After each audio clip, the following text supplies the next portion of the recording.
Subscribe कीजिए गुरबॉक्स channel को और बेल आइकॉन दबा दीजिए रोज़ाना बेहतरीन टेक्नोलॉजीज़ के बारे में जानकारी के लिए। चलो शुरू करते हैं।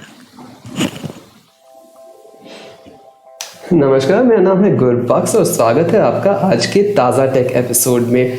बहुत सारी इंटरेस्टिंग खबरें फैल रही हैं इंटरनेट पर गूगल प्ले स्टोर और एप्पल के ऐप स्टोर के बारे में, पर्टिकुलरली उनकी सो कॉल्ड मोनोपोलिस्टिक पॉलिसीज़ के बारे में। इसका एक ब्रीफ ओवरव्यू मैं आपको दे दूं तो समझिए, एपिक गेम्स जो फोर्टनाइट बनाता है, उन्होंने एप्पल को और गूगल को दोनों को सू किया है यूएसए में, दोनों पर कार्रवाई की है ये कहकर कि ये दोनों कंपनियों की मोनोपोली है, एप्पल और गूगल की मोनोपोली है मोबाइल मार्केट में। इस वजह से कोई तीसरा बंदा डिस्ट्रीब्यूट नहीं कर सकता है मोबाइल गेम्स या एप्लीकेशंस बगैर उनके एक कट लिए हुए।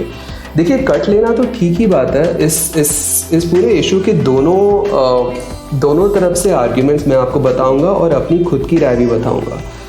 पहला शुरू करते हैं फोर्टनाइट, और अब फिलहाल आज की न्यूज़ है पेटीएम भी इस रेस में जुड़ चुका है। देखिए, ये जो ऐप प्रोवाइडर्स हैं, फोर्टनाइट कहिए, पेटीएम कहिए, और बहुत सारे न्यूज़ पब्लिकेशंस भी हैं, इन सब का मानना है कि भाई एप्पल गूगल 30% किस चीज़ के ले रहे हो यार आप? 30% तो बहुत ही बड़ा कट रहता है, इतना बड़ा कि आप कैसे अपने कस्टमर्स को चार्ज करेंगे, प्रॉफिटेबिलिटी कैसे मेंटेन करेंगे हम लोग अपने डिजिटल कंटेंट की। इस बात में थोड़ा बहुत दम है, क्योंकि एप्पल और गूगल के लिए क्या है, ये तो सिर्फ एक पिक्सेल्स यहाँ से वहाँ डालने की बात है, पिक्सेल्स भी नहीं, बाइट्स यहाँ से वहाँ डालने की बात है। तो 30% लेना इनके लिए थोड़ा सा बड़ा है, जेनरस है। और ये 30% का जो रूल है वो रिटेल से आया है। जब आप दुकान में जाते हो तो आमतौर पर 30% प्रॉफिट कमाते हैं दुकानदार, एवरेज, कोई कम कोई ज़्यादा, लेकिन एवरेज ही ये है। तो इसी वजह से एप्पल ने भी 30% चार्ज करना शुरू किया, उसे देखकर गूगल ने भी शुरू किया, और बहुत सारे डिजिटल प्लेटफॉर्म्स ने 30% स्टैंडर्ड कमीशन चार्ज करना शुरू किया है अपने डिजिटल डिलीवरी के लिए। स्टीम भी यही करता है। तो अब सवाल पड़ता है कि भाई ये अनरीजनेबल क्यों है? ये तो बात है कि कस्टमर्स को महंगा पड़ता है, उनको एंड में प्रॉफिट कम मिलता है, डेवलपर्स को, जो लोग ये गेम्स और एप्स बनाते हैं और न्यूज़ पब्लिकेशंस हैं, उनको भी कम मिलता है। ये था पब्लिशर्स और डेवलपर्स और क्रिएटर्स की साइड का स्टोरी। लेकिन इससे बड़ी स्टोरी है एप्पल और गूगल प्ले की तरफ से देखा जाए तो एक बिजनेस डिसीजन ही नहीं है, ये एक सिक्योरिटी कंसर्न भी है। देखिए, ये लोग सिर्फ कमीशन घटाने के लिए नहीं कह रहे हैं, खासकर फोर्टनाइट और पेटीएम भी।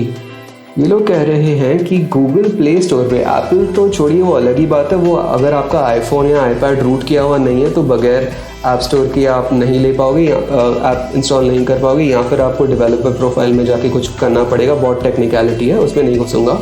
गूगल प्ले पे आप अननोन सोर्सेज से ऐप्स इंस्टॉल कर पाओगे, लेकिन ये भी 7 to 8 स्टेप्स प्रोसेस लगते हैं इस किसी नॉन प्ले स्टोर ऐप को इंस्टॉल करने में। तो फोर्टनाइट ये कह रहा है कि भाई ये तो इतना लंबा तकनीकी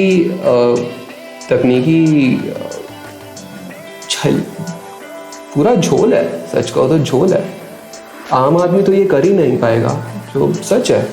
और इसका एक कारण है, गूगल कहता है कि अगर वो बगैर वेरिफिकेशन के कोई भी ऐप अलाउ करें लोगों के एंड्रॉयड डिवाइसेस पर, तो बहुत चांसेस है वायरसेस बढ़ने के। इस बात में दम ज़रूर है। देखिए, आप अगर 10 या 20 साल पहले की बात सोचें, विंडोज़ जब आज तक भी विंडोज़ पे आप कहीं से भी ऐप इंस्टॉल कर सकते हैं। ये बात अलग है कि माइक्रोसॉफ्ट भी कोशिश कर रहा है ऐसी ही पॉलिसी इंप्लीमेंट करने की UWP ऐप से, यूनिवर्सल विंडोज़ प्लेटफॉर्म ऐप्स। लेकिन उस बात को बाजू में रखकर ये सोचिए कि आपके पास अगर लेट 90s या अर्ली 2000s में कंप्यूटर था तो बहुत ही ज़्यादा डर हुआ करता था वायरसेस की। मुझे पता है, जब मेरा पहला कंप्यूटर आया था तो मैं बहुत डरता था, और मैंने भी गलती से वायरसेस 2-3 बार इंस्टॉल कर दी है। क्यों? क्योंकि कोई तो सेंट्रलाइज्ड ऐसा ऐप स्टोर नहीं था, कोई वेरीफाई करने की अथॉरिटी नहीं थी, कोई बीच में नहीं था अपने वायरसेस और मैलवेयर को दूर रखने के लिए। और ये बहुत ही डिजास्टरस डिसीजन था माइक्रोसॉफ्ट के लिए, मेरी राय में। अगर गूगल प्ले और एप्पल ऐप स्टोर दोनों भी कहते हैं कि भाई हाँ भाई आ जाओ हमारे फ़ोन्स पर कोई भी बैठ के एप्लीकेशन बनाओ और इंस्टॉल करो, तो बहुत सारे यूज़र्स को बहुत ही नेगेटिव इम्पैक्ट पड़ेगा। लोगों के पैसे जाएंगे, लोगों का डेटा जाएगा और लोगों की जान भी जा सकती है, क्योंकि स्मार्टफोन्स आज सिर्फ और सिर्फ एक इंफॉर्मेशन एक्सचेंज मीडियम नहीं रह चुका है। स्मार्टफोन से आप अपनी लोकेशन, प्राइवेसी, डायरेक्शंस और सिक्योरिटी भी मेंटेन करते हैं। तो बहुत ही ज़्यादा सीरियस मामला है मेरे हिसाब से। जो भी केस कर रहा है, पेटीएम हो या फोर्टनाइट हो या पब्लिशर्स हो, बेहद ही गलत है। सिक्योरिटी के पर्सपेक्टिव से ये एंटी यूज़र है। बगैर वेरिफिकेशन से कोई भी ऐप नहीं आनी चाहिए। और एक और बात है, ये इसमें एक पॉलिटिकल मोटिवेशन भी है, मैं कह रहा हूँ। देखिए, अब हाल ही में इंडिया ने 100 से ज़्यादा ऐप्स बैन कर दी हैं। बहुत सारे देश बोल रहे हैं कि भाई ये क्या घटिया कोड है, ये क्या प्राइवेसी कंसर्न है। यूएस ने टिकटॉक बैन किया, वीचैट बैन कर रहा है। इसका कारण है, सच में कहो तो इसका बहुत ही सीरियस सिक्योरिटी रीज़न है। और फोर्टनाइट यानी एपिक गेम्स एक चाइना की कंपनी है। 2 और 2 मिला के सोच लीजिए आप ही क्या हो रहा है। वो चाहते हैं कि बीच में गूगल पे और ऐप स्टोर नहीं है। वो खुद ही अपनी फर्जी वेबसाइट बना के यूज़र्स को फंसा कर बोले कि भाई आओ मुझे मेरी ऐप डाउनलोड करो, आपको फ्री में V-Bucks देंगे या फ्री में PUBG पॉइंट्स देंगे या करेंसी देंगे या फिर कोई तो गेम बनाएंगे एडिक्टिव सी, और आपका टाइम पास और सिक्योरिटी का रायता फैल जाएगा। समझ गए ना? ये बहुत ही ज़्यादा सीरियस मामला है मेरे हिसाब से। मैं खुद एक डेवलपर हूँ, मैं खुद एक कंटेंट क्रिएटर हूँ। मैं चाहता हूँ कि भाई एप्पल और गूगल दोनों के दोनों अपनी कमीशन जो 30% है फ़िलहाल वो कम कर दे। बहुत ही लोगों के लिए बहुत ही अच्छा होगा। एंड में ऐप्स भी ज़्यादा बिकेंगी, लोग सस्ते में ख़रीद पाएंगे, अच्छी होगी ये चीज़, but not at the expense of security. ये जो कह रहे हैं कि भाई कहीं भी किसी भी सोर्स से आप ऐप इंस्टॉल कीजिए, ये सरासर गलत है। और मेरे हिसाब से ये एक मैं ये तो नहीं कहूँगा कि क्रिमिनल साजिश है, इसमें इतना तो नहीं कहूँगा, लेकिन एंटी कंज्यूमर ज़रूर है ये, एंटी कंज्यूमर सिक्योरिटी। और गूगल और एप्पल बहुत ही बड़ी मिस्टेक करेंगे अगर वो माइक्रोसॉफ्ट की तरह, जैसे माइक्रोसॉफ्ट ने अर्ली 2000s लेट 90s में अनवेरिफाइड ऐप इंस्टॉल अलाउ किया था अपने प्लेटफॉर्म पर। अगर ये दोनों कंपनीज उसी रास्ते पे जाएंगे तो बेहद ही गलत होगा। एक कंपनी है जो ठीक, कई कंपनी तो नहीं कह सकते, फाउंडेशन कहिए, जो भी कहिए, मैं लिनक्स की बात कर रहा हूँ। लिनक्स की डेवलपर कम्युनिटी बहुत ही एक्टिव है, उनकी ओपन सोर्स कम्युनिटी बेहद ज़्यादा एक्टिव है। तो सिक्योरिटी ज़्यादा कंसर्न नहीं है उनके ओपन प्लेटफॉर्म पर भी।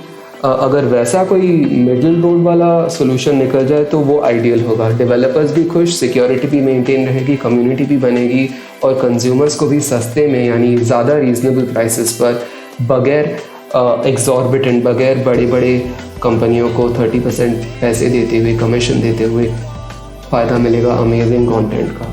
तो ये थी 2 या 3 पर्सपेक्टिव से, नज़रियों से इस स्टोरी का बड़ा ऊपर से ज्ञान। आपका क्या मानना है? क्या पेटीएम और फोर्टनाइट सही है अपनी ओपन सरादर गूगल और एप्पल को कहकर ओपन करो अपने प्लेटफॉर्म्स, किसी को भी ऐप इंस्टॉल करने दो, क्या ये सही है? या आप मानते हो कि ये बहुत ही बड़ी सिक्योरिटी रिस्क होगी और एप्पल और गूगल को अनवेरिफाइड ऐप्स अलाउ नहीं करनी चाहिए डिस्पाइट द लीगल प्रेशर, जो भी उनके खिलाफ फ़िलहाल केसेस चल रहे हैं उनके बावजूद उन्हें लड़ना चाहिए उनके खिलाफ? आप मुझे बताइए, मेरे साथ बात कीजिए, मैं कमेंट्स में चिल करूँगा आपके साथ। मैं आपकी राय जानने के लिए बेहद उतावला हूँ।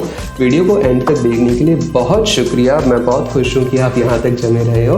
प्लीज़ मेरे साथ जुड़े रहिए। मैं ऐसे ही आपके लिए हर रोज़ बेहतरीन टेक्नोलॉजी न्यूज़, अपडेट्स और ओपिनियंस लेकर आऊँगा।